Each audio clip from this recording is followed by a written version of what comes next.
Ça marche. Chers amis, bonjour. Je fais ça vraiment à l'arrache. Je suis au salon du livre de Harlon, en Seine-Maritime. Et donc je vais vous lire un extrait d'un chapitre que j'ai écrit dans mon livre Peintre du dimanche. Transformer le plafond de Pyrex en verre cassable, et le verre redevient sable, etc. C'est de Prévert.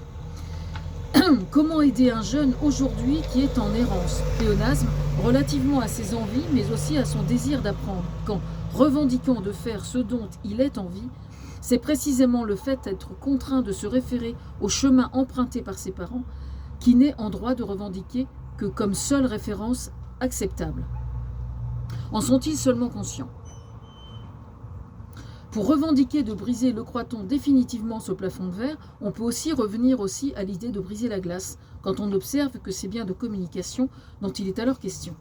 Le plus navrant dans tout ça réside dans le fait que ça n'est la faute de personne, dans le fait que, croyant avoir résolu le problème et franchi telle étape puis telle étape, eh bien, ce sentiment de ne pas être légitime persiste toujours dans des proportions variables, quoi que l'on fasse. Ce n'est pas de moi uniquement, ce n'est pas de moi uniquement dont je parle, mais c'est courant de l'entendre dans la bouche même de bien des personnes célèbres, donc, qui ont réussi à percer, comme on dit. Une question qui ne serait pas superflue alors, dans pareil cas, pourrait être de se demander si ça ne serait pas là, je n'irais pas dire comme une forme de bénédiction, mais quand même. Ce sentiment de ne pas être complètement légitime nous oblige, par voie de conséquence, à recevoir le doute qui est, à n'en pas douter, justement la seule certitude d'être légitime. Parce qu'il nous oblige sans cesse à nous poser les bonnes questions.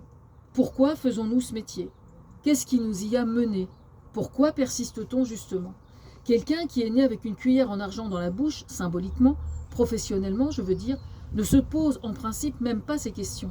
À la base, de façon inconsciente, il est logique et cohérent qu'il fasse comme papa ou comme maman.